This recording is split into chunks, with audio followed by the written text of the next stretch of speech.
Greetings everybody, this is the Northern Narrator, coming to you with yet another story. This one is a Clopfic I'd like to call My Sweet Vapor. It's a human X-Vapor Trail story. So how about we just skip all the details and stuff and go straight, because there's not much I got to talk about other than the story itself. As you wake up one bright sunny day, you get up out of your bed, wipe the bedtime crud out of your eyes, and then you go straight to the bathroom and wash yourself up. And then you go down the stairs of your cottage in the sweet little town called Ponyville to make yourself some breakfast.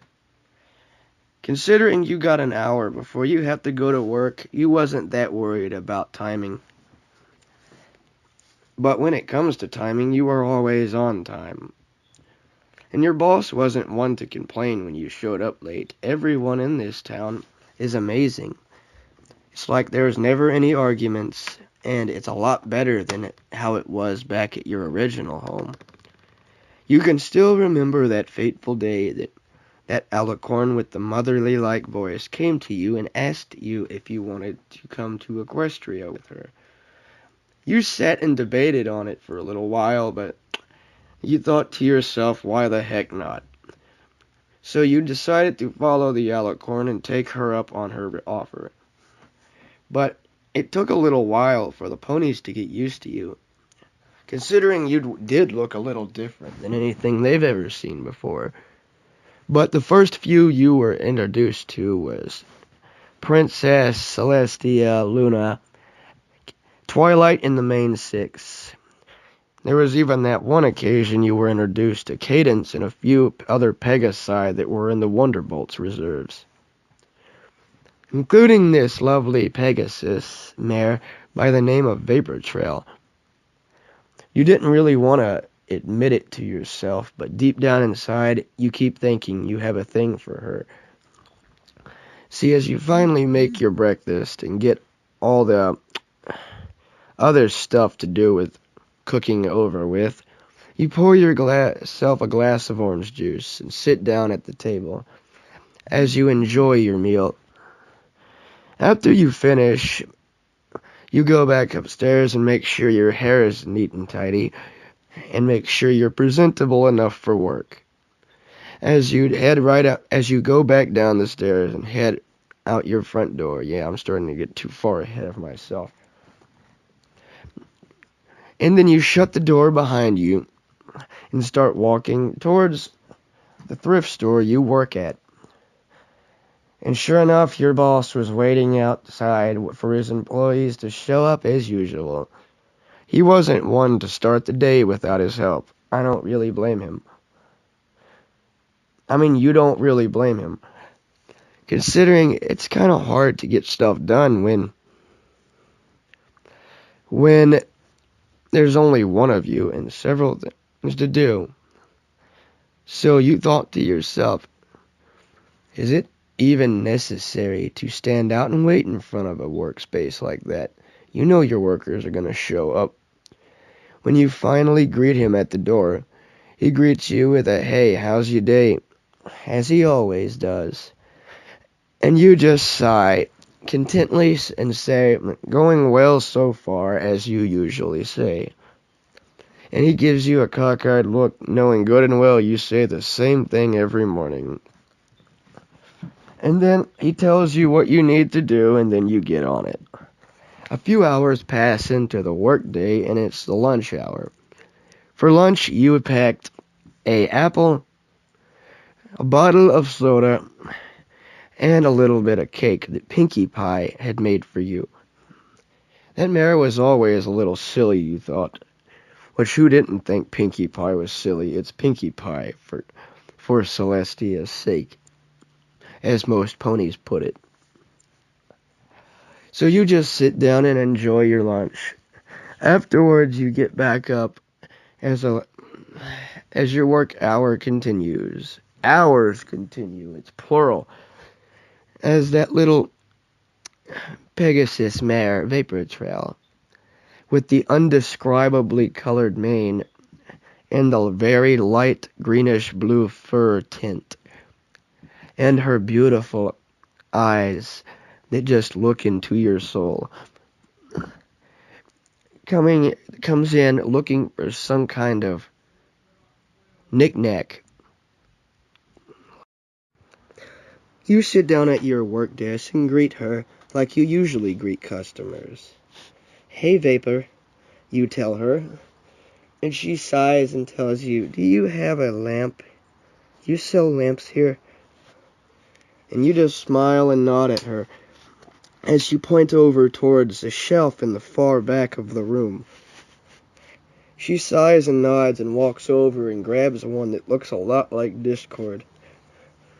You always wondered where that lamp came from, or who was the one who designed it. You always thought Discord made it himself. But we know that's not true. Someone with a creative mind with glass or crystal shards did that. Vapor, you were beginning to think Vapor kinda had a thing for you as well.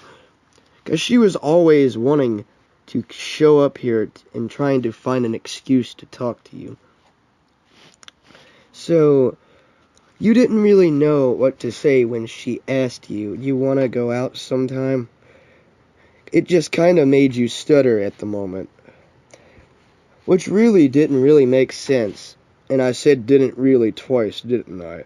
Oh well. It's fiction. And after you got her all checked out, she blew you a kiss and just walked right out the door.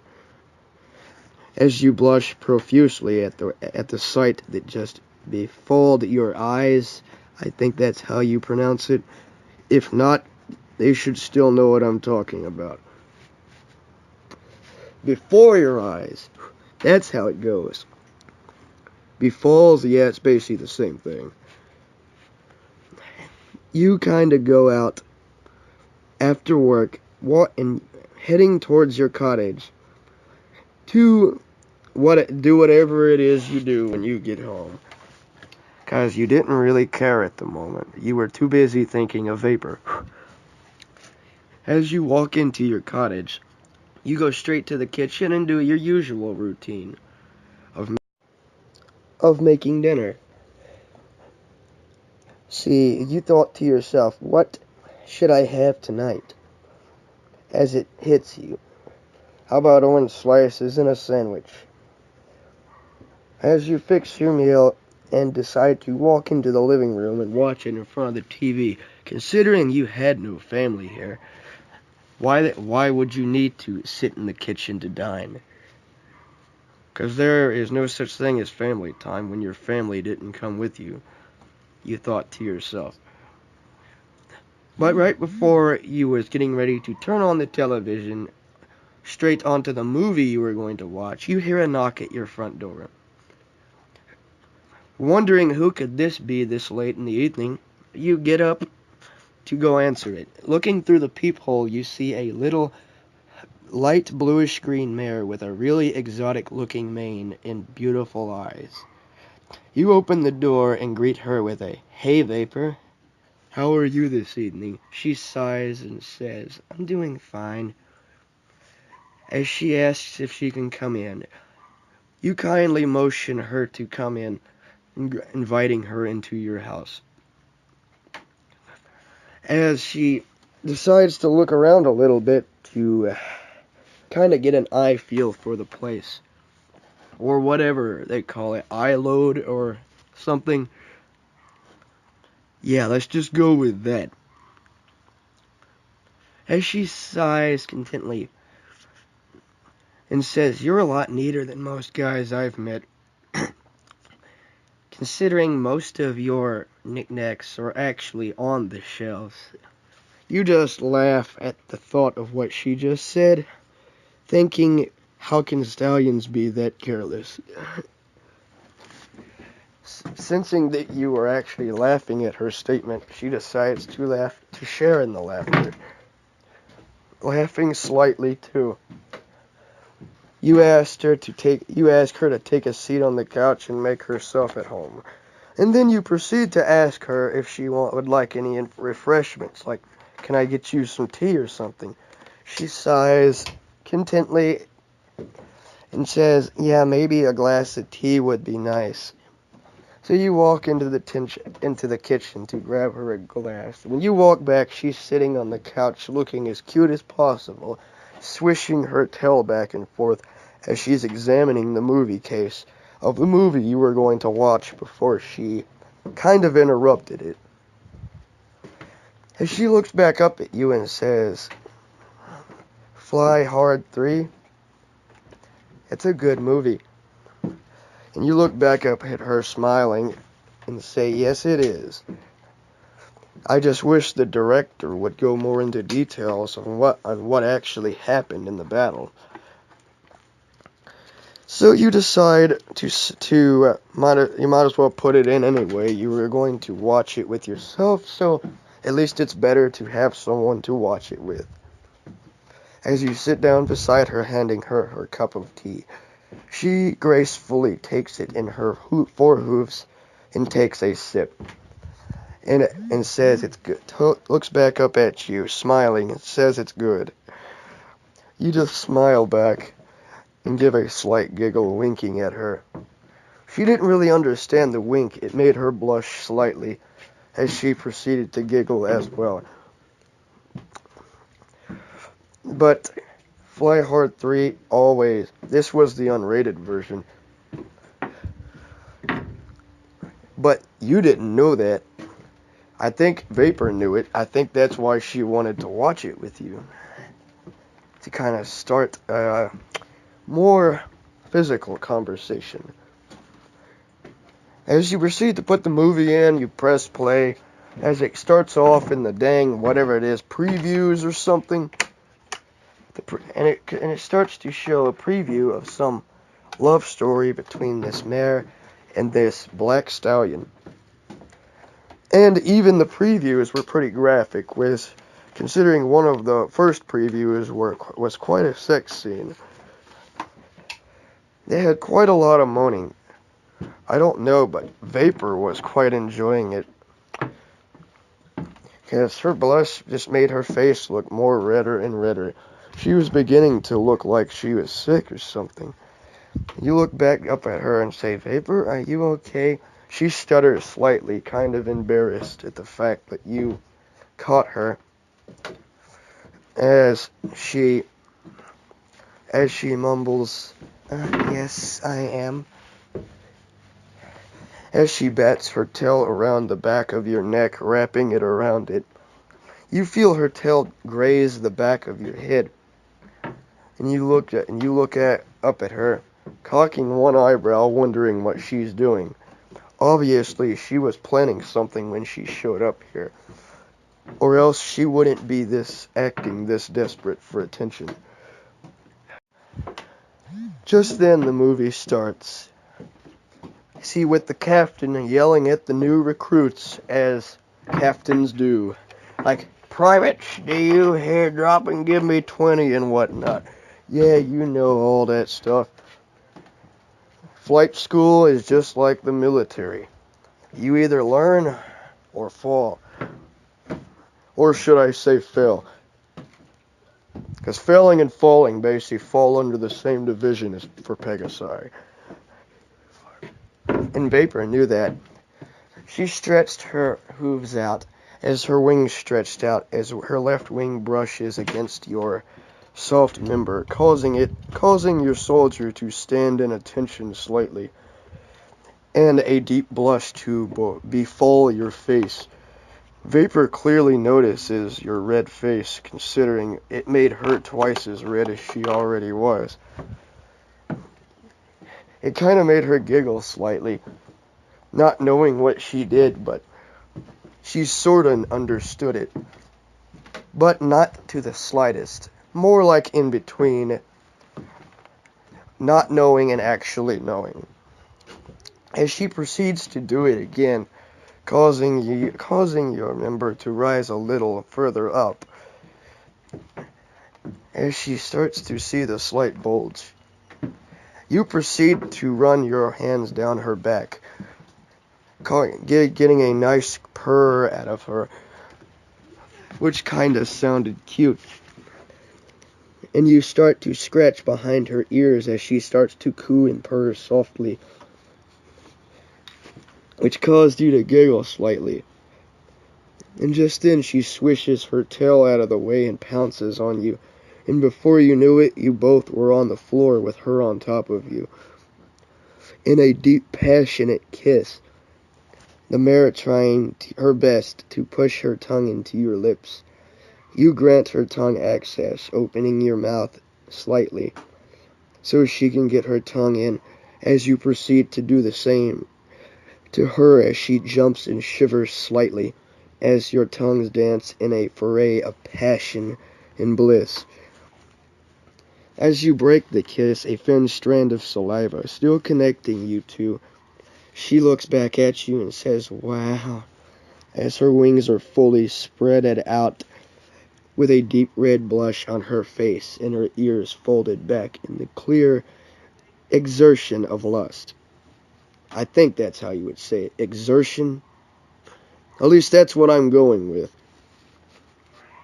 As she proceeds to grind against you, moaning softly, as you proceed to try to hold back your own moans, loving every second of it, with the pony on top of you loving it just as much as you are.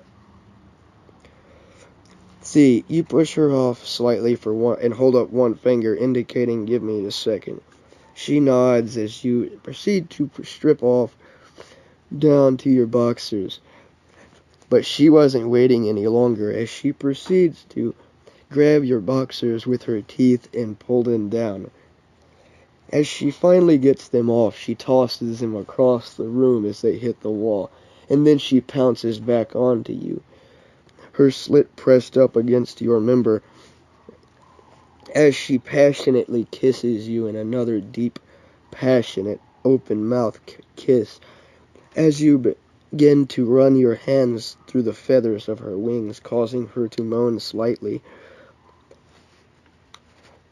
See, as your other hand starts trailing down her body and starts rubbing her flank, it eventually finds its way in between her thighs, caressing her breasts. So, see, in a soothing circular motion, which causes her to coo and purr and make kind of a sound, satisfied with the feeling. Just then, she gets up on all four hooves slightly, reaches one of her four hooves down and grabs your member and lines it up with her mare hole. As she nods slightly, indicating what she wants you to do, as she sits down on it, it goes in all the way. Your eyes gape open in instant pleasure as you utter a somewhat loud moan into the air, seeing the mare go down on you so quickly.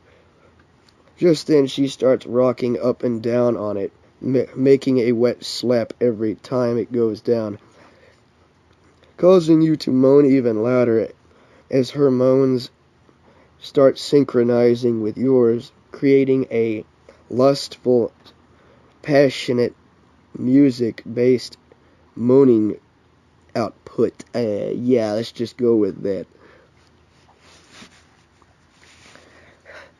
You pull her in closely as she starts to shiver in her moans. See, clearly wanting more. You can tell this mare was anxious from the second she walked in, and now you know why. She loves you. Why else would she do this so soon? As she continues rocking back up and down on you, on your member, her wings bouncing back and forth, flapping slightly from the pleasure as her ears go up and down and her eyes roll up, and her tongue slightly hangs out as she's panting as she moans. You can't help but to love every second of how cute she looks riding you. Considering how loud you're moaning, you probably ain't going to last long with her. Apparently this mare is pretty much a professional, Considering I don't even know if she's had any experience. No, wait, let me rephrase that. Considering you don't even know if she's had any experience, you put your hands on her flanks and try to drive it in deeper into her to kind of interest her a little more as you start humping up into her with each one of her down thrusts. You can feel your member poking the back of her inner walls as she proceeds to get wetter and wetter, soaking the floor beside your couch as y'all both start rolling around in a lustful, wrestling-like motion in all your fluids. As she starts to shiver a little more and her whole body starts to tense up, her vaginal walls contracting around your member as she explodes with a foray of her fluids all over you, causing you to reach your climax too, blowing your load straight into her as she moans loudly, feeling the warm liquid enter her quickly. Afterwards, she passes out on your chest, cooing slightly and panting the rest of the way as her eyes are hanging low and her head's pressed against your neck. She's panting in your ear as you pet her back, as you're still in her. After you come down from the afterglow, you pull out of her and kiss her deeply. And then you proceed to go to your bedroom and have a nice sleep together.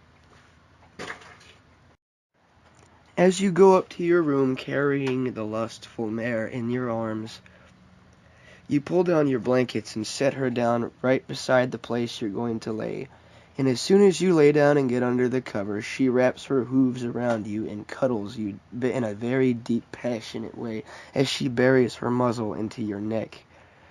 Oh, so sweet. As you proceed to pet her mane for about half an hour before you realize she fell asleep in your arms. Aww. The next day you wake up thinking what the heck happened. Then you look down and see the beautiful mare laying right beside you. And she wakes up and kisses you right on the lips and greets you with a morning, honey. You just giggle and say morning to you too, sweetheart. And that was my sweet vapor. If you liked it, make sure to like, subscribe, and comment, and make sure to turn on the post notifications so you can know every single time I make a video. Until next time, this is the Nova Narrator, out.